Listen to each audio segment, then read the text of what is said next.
पिछले एपिसोड में हमने देखा था कि दाफेंग और त्यानलोंग के बीच में बहुत ज़बरदस्त फाइट हुई थी। दाफेंग अपनी पावर का इस्तेमाल करते हुए त्यानलोंग को बहुत मारता है। मार मार कर उसने उसकी हालत पूरी तरह से ख़राब कर दी थी। लेकिन जैसे वो उसको जान से मारने वाला था, त्यानलोंग अपनी जान बचाकर वहाँ से भाग निकलता है, जिस वजह से दाफेंग का दिमाग घूम चुका था कि जब भी मैं किसी की जान लेने वाला होता हूँ वो वहाँ से डर कर ही भाग जाता है। अभी तक कि मैंने किसी की जान नहीं ली। जिसके बाद दाफेंग वहाँ से प्रिंसेस के पास पहुँच जाता है। उसको पता था कि प्रिंसेस ने उसको दुश्मनों के हवाले किया, तो इसमें प्रिंसेस की जरूर कोई ना कोई मजबूरी रही होगी, और बिल्कुल वैसी मजबूरी थी जिस वजह से दाफेंग ने प्रिंसेस को माफ कर दिया था। और वो सब के सब वापस से एक साथ हो जाते हैं। जिसके बाद यहाँ से ये एपिसोड शुरू होता है। तो इस एपिसोड की शुरुआत में दाफेंग को पता चला था कि एम्प्रेस तियानवू जो है ना, वो ही किंजाओ है, जो कि असल में दाफेंग की बहन है। प्रिंसेस कहती है कि हाँ बिल्कुल तुमने सही कहा, क्योंकि पूरे के पूरे सिटी के अंदर सिर्फ एम्प्रेस तियानवू ही है जिसका नाम किंजाव है। तो मुझे नहीं लगता कि कोई और किंजाव होगी जो कि तुम्हारी बहन है। एम्प्रेस तियानवू ही तुम्हारी बहन होगी। ये सुनकर दाफेंग खुश तो था, लेकिन उसको समझ आता है कि ऐसा नहीं हो सकता। ये लोग जो मुझ पे हमला करने के लिए आए हुए थे वो लोग पर्पल गार्डन सेट के थे, और पर्पल गार्डन सेट की जो मास्टर है वही मेरी बहन है। तो आखिर इसका मतलब ये हुआ कि मेरी बहन ने ही मुझे मारने के लिए गुंडे भेजे थे। आखिर ऐसा कैसे पॉसिबल है? वो मुझे क्यों मारना चाहती है जबकि मैं उसका भाई हूँ? तो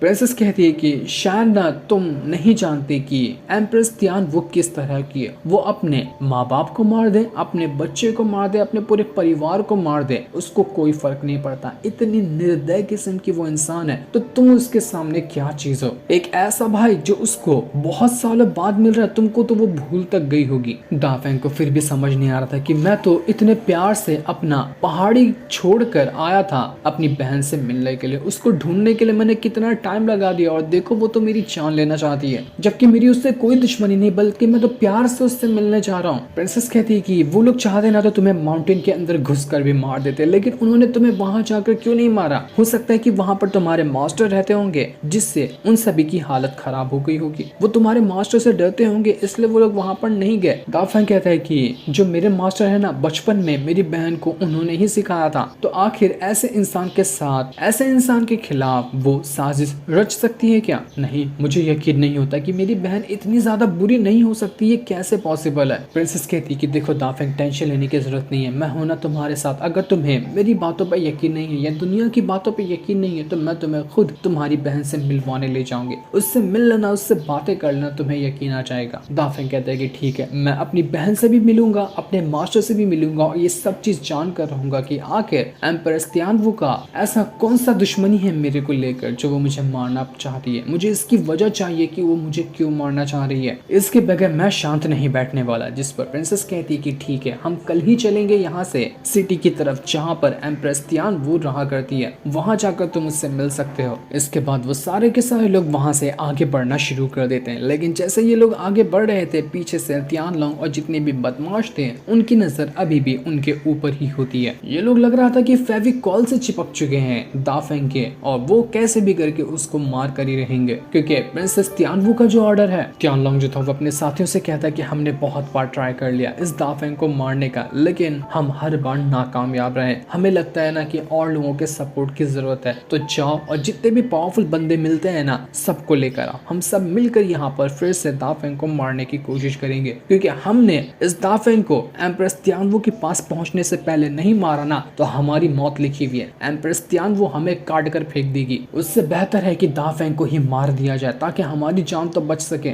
जिसके बाद देखते ही देखते वहां पर याओजी नाम का एक बंदा आता है, जो कि तियानलोंग का सपोर्ट करने के लिए आया हुआ था। वो यहाँ पर तियानलोंग से कहता है कि मैंने जानकारी निकाली है कि दाफेंग जो है ना, वो अभी भी प्रिंसेस की घोड़ा गाड़ी के अंदर मौजूद है। तो हमें जैसे मौका मिले उसके ऊपर हमला करना है। जिसकी जान लेना है बस उसका ऑर्डर दो, मैं उसको जाकर मार डालूंगा। और ये जो याओजी आया था वो कोई और नहीं बल्कि वही एल्डर था, जिसको प्रिंसेस ने सेक्ट से बाहर निकाल दिया, प्रिंसेस के खिलाफ कुछ बोलने की वजह से। इसी वजह से वो यहाँ पर तियानलोंग का सपोर्ट करने के लिए आ गया था। वो प्रिंसेस से ही गद्दारी करना शुरू कर दिया। वो कहता है कि मैं दाफेंग के साथ साथ प्रिंसेस को भी मार डालूंगा, एक के साथ एक फ्री तुमको दे रहा हूँ। तुम्हें मेरा साथ चाहिए तो मैं तुम्हारा साथ देने के लिए बिल्कुल रेडी हूँ। थोड़ा थोड़ा उस तियानलोंग को डर भी लग रहा था कि कहीं ये मेरे साथ ये गेम ना खेल दे, लेकिन दूसरा कोई खास ऑप्शन उसको इसके अलावा तो नजर नहीं आ रहा था। तो वो कह देता है कि ठीक है, मैं तुम्हारा साथ लेने के लिए रेडी हूँ, हम सब मिलकर दाफेंग और प्रिंसेस दोनों को मार डालेंगे। तो याओजी कहता है कि फिर ठीक है, नेकी और पूछ पूछ, चलो हम देर क्यों कर रहे हैं, जल्दी से चलते हैं दाफेंग को मारने के लिए। लेकिन उनकी ये सारी बात जो प्रिंसेस की सिपाही थी वो सुन लेती है और वो एक कबूतर में नोट लिखकर सब कुछ प्रिंसेस की तरफ भेज देती है। जैसे ही वो कबूतर प्रिंसेस की घोड़ा गाड़ी के अंदर आता है, बेचारे चिकन को वो उड़ा कर ही दूर फेंक देता है। चिकन कहता है कि ऊपर वाले बचा ले इन लोगों से, ये इंसान तो इंसान, या पक्षी भी मुझे मारने के पीछे पड़े हुए। प्रिंसेस जैसे ही उस लेटर को पढ़ती है, उसको समझ आ चुका था कि ये याओ ज़ेन मेरे खिलाफ हो चुका है। मुझे पता था कि वो मेरे खिलाफ तो जाएगा ही, लेकिन ये नहीं सोचा था मैंने कितनी जल्दी मेरे खिलाफ हो जाएगा।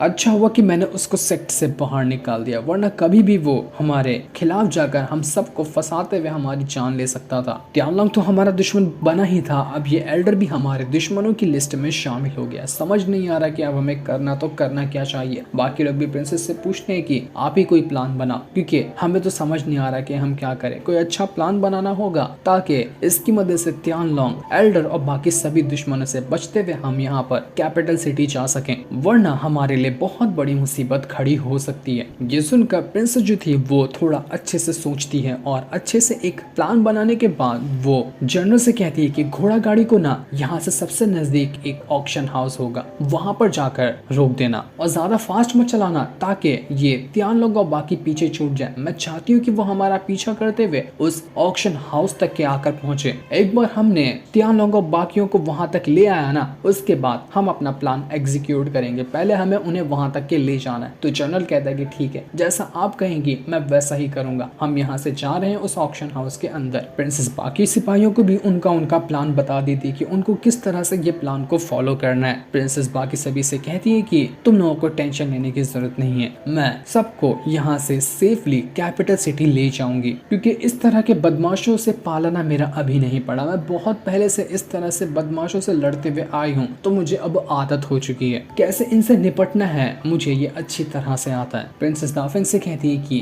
दाफेंग, मैंने तुमसे प्रॉमिस किया कि तुम्हें तुम्हारे मास्टर से भी और तुम्हारी बहन दोनों से मिलवाऊंगी, तो उसकी टेंशन मत लेना, मैं अपना प्रॉमिस कभी नहीं तोड़ती हूँ। तो दाफेंग भी कहता है कि मैं भी दोनों से मिलने के लिए बहुत ज्यादा बेताब हूँ, क्योंकि जब तक मैं वजह नहीं जान लेता ना कि क्यों मेरी बहन क्यों मुझे मारना चाहती है, तब तक कि मेरे दिल को सुकून नहीं मिलेगा। एक बार मुझे बस वो वजह जाननी है कि आखिर मैंने उसका बिगाड़ क्या दिया। दूसरी तरफ याओ ज़ेन जो था वो प्रिंसेस के बाकी एल्डर वगैरह के पास आता है, वो उनको भी भड़काने की कोशिश कर रहा था। वो कहता है कि तुम लोग ना प्रिंसेस का साथ दे रहे हो, कोई फायदा नहीं होगा। वो इतनी घटिया इंसान है कि ना कि कभी भी तुम्हारे को यहाँ से बाहर निकाल कर फेंक सकती है। तुम उनके लिए जान दोगे और वो तुम्हारी जान ले लेगी। वैसे भी प्रिंसेस के पास अब कुछ बचा नहीं, कोई भी अगर फाइट करने के लिए आए ना तो वो मरेगी। पूरा का पूरा पर्पल गार्डन सेट उसके पीछे पड़ा हुआ है, तो उसका बचना बिल्कुल इम्पॉसिबल है, कोई नहीं बचा सकता उसको। वो मरी तो तुम लोगों का भी मरना तय हो जाएगा। इसलिए मेरी बात मानो और पर्पल गार्डन सेट को ज्वाइन कर लो, इससे में तुम्हारा फायदा है और तुम्हारी जिंदगी अच्छे से गुजर पाएगी, वरना ऐसे ही जिंदगी और मौत के बीच में लटकते रहोगे। कौन कौन मेरे साथ पर्पल गार्डन सेक्ट में जाना चाहता है वो मेरे साथ आ सकता है, और कौन यहाँ पर रहकर मरना चाहता है ना वो यहाँ पर खुशी खुशी मर जाए, मुझे उससे घंटा ही फर्क नहीं पड़ता। लेकिन तभी वहां पर प्रिंसेस आ जाती है जो कहती है कि मुझे तुम्हारी बात से कोई एग्री नहीं है, मैं तुम्हारी बात को एग्री नहीं करती हूँ। ये सुनकर याओ ज़ेन की फटकर हाथ में आ गई थी कि ये क्या हुआ, ये तो मुझे यहाँ पर जानबूझकर लेकर आई थी क्या, मुझे लगा था कि ये लोग ऑक्शन हाउस की तरफ जा रहे हैं, जबकि ये तो यहाँ पर सीधा आ गए। प्रिंसेस ने झूठ कहा था कि वो ऑक्शन हाउस की तरफ जा रही है, जबकि वो इसी तरफ आ रही थी जहाँ पर याओ ज़ेन इसके एल्डर को भड़काने के लिए आया हुआ था। और याओ ज़ेन पूरी तरह से प्रिंसेस के प्लान में फंस गया। प्रिंसेस चिकन से कहती कि चिकन जरा जाओ तो और इस याओ ज़ेन को इसकी औकात तो दिखाओ। ये सुनकर चिकन बड़ा खुश होता है और पूरी ताकत के साथ याओ ज़ेन के पास आता है और उसके ऊपर अटैक करना शुरू कर देता है। याओ ज़ेन उसके अटैक को रोकने की कोशिश कर रहा था, लेकिन चिकन मार मार कर उसकी हड्डी पसली एक कर देता है। बिल्कुल टाइगर श्रॉफ की तरह उड़ उड़ कर वो मार रहा था उसको। फाइट कम उछल कूद ज्यादा कर रहा होता है वो। इस वजह से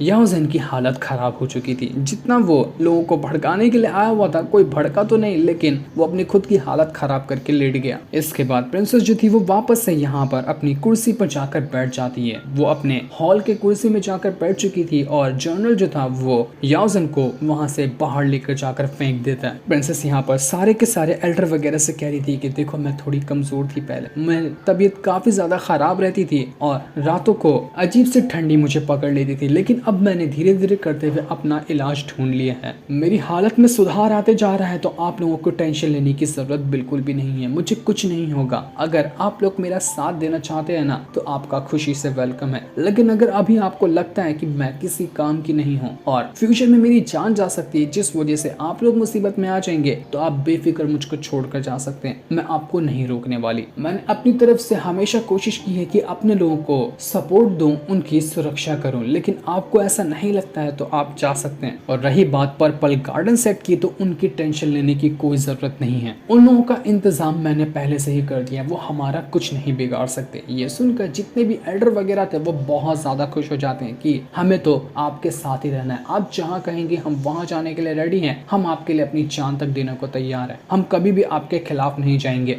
ये सुनकर प्रिंसेस भी काफी ज्यादा खुश हो गई थी। उसको भरोसा था कि उसके एल्डर कभी भी उसके खिलाफ तो नहीं जाएंगे, और जैसा उसने भरोसा किया था वही चीज यहाँ पर हो गई। इसी वजह से प्रिंसेस काफी ज्यादा खुश थी। लेकिन तभी भागते हुए वहाँ पर एक सिपाही आ जाता है, जो यहाँ पर आने के बाद प्रिंसेस से कह रहा था कि हमने तियानलो की लोकेशन निकालने की कोशिश की, लेकिन वो न जाने कहाँ जाकर छुप गया, हमें पता ही नहीं चल रहा। शायद वो यहाँ से भागकर चला गया होगा एम्प्रेस तियानवू के पास, ताकि उसको जाकर हमारी सारी की सारी जानकारी बता दे, तो हमें आगे से और ज्यादा सावधान रहने की जरूरत है। ये सुनकर प्रिंसेस कहती है कि ठीक है, तुम जा सकते हो। लगता है कि मैंने जो प्लान बनाया था ना वो धीरे धीरे करते हुए सफल हो रहा है। ऐसा लग रहा था कि प्रिंसेस ने कुछ और भी बड़ा प्लान बना कर रखा है और उसके प्लान के हिसाब से ही चीजें चल रही हैं। लेकिन वो प्लान क्या था ये अभी हमें जो सीन दिखाते ही ये एपिसोड यहीं पर एंड हो जाता है। Thanks for watching.